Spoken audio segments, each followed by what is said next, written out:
Doctor साहब, सबसे पहला आज हमारा मुद्दा ये है कि आखिर क्यों आरएसएस ने मीडिया के सामने खुलकर कुछ भी कहने से इनकार कर दिया है? क्या संघ के अंदर खींचतान इतनी बड़ी है कि उसे छुपा रहे हैं? संघ वैसे भी खुलकर बातचीत नहीं करता है। संघ एक गोपनीय संस्था है। वो अपनी गोपनीयता, एक गोपनीय कारणों से, गोपनीय तरीके से बनी हुई एक संस्था का नाम आरएसएस है, जिसके बारे में हम लोगों को कोई नहीं मालूम कि वो किस लिए बना, उसका उद्देश्य क्या है।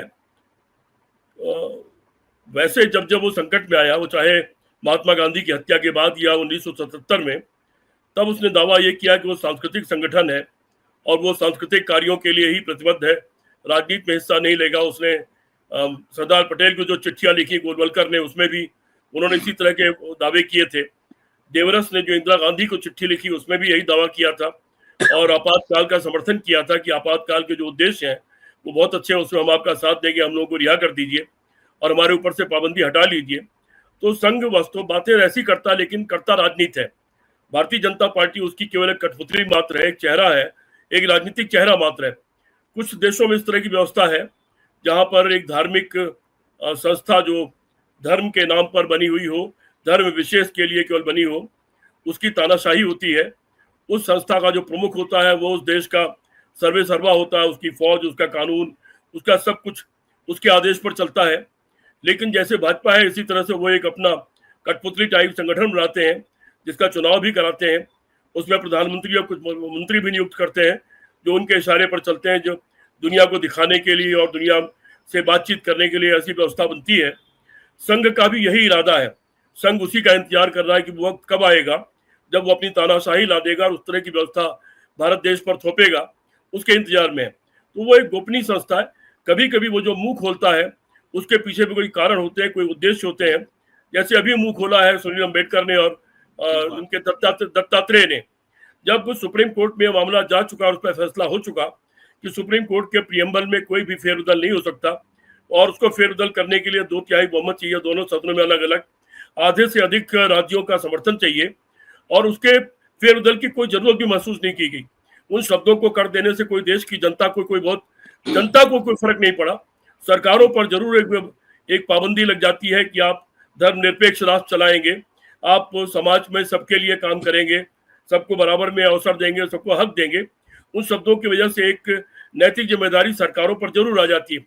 ऐसे में आरएसएस के द्वारा इस तरह का प्रोपेगेंडा या इस तरह की चीज उछालना निश्चित तौर पर कुछ तरह आरएसएस का तरीका ये होता है कि वो कुछ चीजों पर से ध्यान हटाना चाहता है और देश को दूसरी तरफ मोड़ना चाहता है, और ऐसा वो बखूबी कर चुका है। उसने 1 घंटे के अंदर पूरे देश के लोगों को दूध के छोटे छोटे बर्तन लेकर के गणेश जी की लाइन में लगा दिया था कि गणेश जी दूध पी रहे हैं।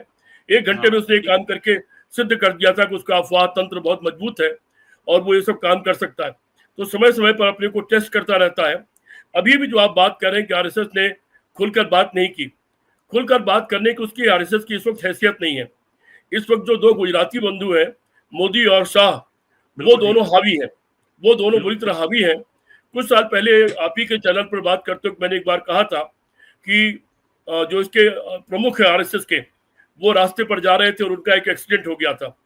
वो एक्सीडेंट नहीं था, वो चेतावनी थी, और उसके बाद उनको Z plus plus plus plus कौन सी सुपर प्लस उनको कैटेगरी दे दी गई, उसके सुरक्षा घेरे में उनको कैद कर दिया गया है। तो ये जो गुजराती बंधु, इनके काम करने का अलग तरीका है। पहले आरएसएस एक अटल बिहारी वाजपेयी का कुछ समय ऐसा जरूर था जब अटल बिहारी वाजपेयी, लेकिन अटल बिहारी वाजपेयी हावी नहीं थे। वो अपनी सरकार, अपनी पार्टी को अपने तरीके से चलाते थे। आरएसएस की का मान मर्यादा भी रखते थे, लेकिन खुलेआम नहीं। उसको आरएसएस को खुलेआम डिक्टेट करने का अधिकार नहीं देते थे। और उसके बाद अब नड्डा से कहलवा दिया नरेंद्र मोदी ने कि हमको संघ की अब कोई जरूरत नहीं, हम खुद अपने काम लायक हैं। तो इस तरह से हालत ये हो गई कि संघ के लोग भी जो जमाने में बड़े साफ सुथरे स्वच्छता वाले दिखाई पड़ते थे, हमारे आपके आसपास बड़े साधारण तरीके से घूमते मिलते देखे जाते थे, वो भी बड़ी बड़ी गाड़ियों में चल रहे हैं, 5 स्टार होटलों में रुक रहे हैं, और वो उन तमाम शौक और उन तमाम चीजों के शिकार हो चुके हैं जिसको राजनीतिक बुराई कहा जाता था। उसमें गले तक धंसे हुए हैं बुरी तरह से वो। तो संघ के लोग, निचला कार्यकर्ता बेचारा, भले वो अपने छोटे मोटे काम के लिए भी घूस देने को भी तरस रहा है कि किसको घूस दे दे उसका काम हो जाए, क्योंकि घूसखोरी चरम सीमा पर है। लेकिन संघ के जो बड़े और प्रमुख लोग किसी भी स्तर के हैं, जिले लेवल से शहर लेवल से लेकर राष्ट्रीय स्तर तक, उनकी सारी उंगलियां घी में है, उनका सर कढ़ाई में है, तो उनका चाल चरित्र चेहरा भी बदल गया है। संघ में भी दो धाराएं हो गई हैं, एक जिनको प्रसाद मिल रहा है, एक जिनको प्रसाद नहीं मिल रहा है। जिनको प्रसाद नहीं मिल रहा है वो कहीं ना कहीं थोड़ी बहुत नाराजगी दिखा देते हैं, लेकिन जिनको, उनकी संख्या बहुत नगण्य है, लेकिन जिनको पूरा प्रसाद और सत्ता की भागीदारी मिल रही, सत्ता की मलाई मिल रही है, वो सारे के सारे लोग गुजराती बंधुओं के गुलाम बन चुके हैं और उनके लिए काम कर रहे हैं। संघ की एक बड़ी जो शाखा है वो गुजराती बंधुओं के लिए काम करी, जैसे भारतीय जनता पार्टी गुजराती बंधुओं की गुलाम बन गई है, उसी तरह संघ में अधिकतम लोग गुजराती बंधुओं के गुलाम बन चुके हैं। तो संघ की इस वक्त परिस्थिति ऐसी नहीं कि मुंह खोल करके वो कुछ बोल सके। जी महेश जी, भाजपा के अंदर जो बड़ा एक नेतृत्व है, उसमें किसको ज्यादा विरोध जो है? देखिए, खाली संजय जोशी नहीं, वो शिवराज सिंह चौहान हो, वो विजय राजे सिंधिया हो, या वो गडकरी साहब हो, ये कुछ ऐसे नाम हैं जो स्वतंत्र प्रकृति के लोग हैं और जो अपनी हैसियत रखते हैं, जो अपनी हैसियत अपने उनका अपना खुद का जनाधार है। शिवराज सिंह चौहान ने अपने दम पर इतने दिन तक सरकार बनाई है, फिर चुनाव जिता के दिखा दिया मध्य प्रदेश में और इतनी बार मुख्यमंत्री रहे, वो उनकी अपनी पॉपुलरिटी है और उनका अपना कार्य करने का तरीका है। गडकरी साहब अलग तरीके से पॉपुलर है पूरी सरकार में और अक्रॉस दी पार्टी लाइन वो पॉपुलर है। विजय राजे सिंधिया जी बहुत मजबूत है, ये अलग बात है, उन्होंने विद्रोह नहीं किया, वरना वो चाहती तो आधी पार्टी तोड़ करके अपनी सरकार बना सकती थी किसी के समर्थन से। तो ये सारे लोग वो लोग हैं जिनका अपना बहुत मजबूत आधार है। देखिए, संघ का जो है, संघ का एक बड़ा दूरगामी उद्देश्य है, जो मैंने पहले बताया शुरू में। आपके दर्शकों को बात हमेशा याद रखना चाहिए कि संघ का उद्देश्य इस देश में संघ की तानाशाही लादना है।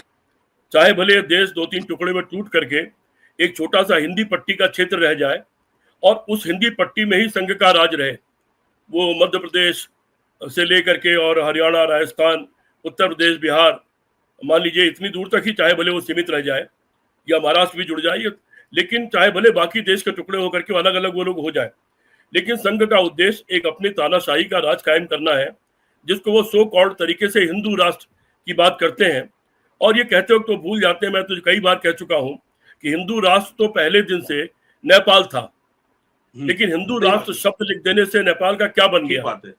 अगर भारत में उनके लोगों को चौकीदारी नहीं मिलती, उनके लोगों को भारत की फौज में नौकरी नहीं मिलती, उनके लोगों को भारत ने मदद नहीं की होती, अब तो चीन भी मदद कर रहा है ऊपर से, अब तो वो भी अब एक बैलेंस कर रहा, हमारी विदेश नीति की गलतियों के कारण वो चीन की तरफ झुक गया है, लेकिन पूरे लंबे समय तक उसकी विदेश नीति तय करने से लेकर उसकी रक्षा नीति तय करने तक हमारा सेना अध्यक्ष, जिस पे आपने चर्चा कर दी, तो हमारा सेना अध्यक्ष, उनका एक तरह से सेना अध्यक्ष भी हुआ करता था, उनकी विदेश नीति हम तय करते थे। तो उस नेपाल में हिंदू राष्ट्र तो था, उस हिंदू राष्ट्र क्या बना?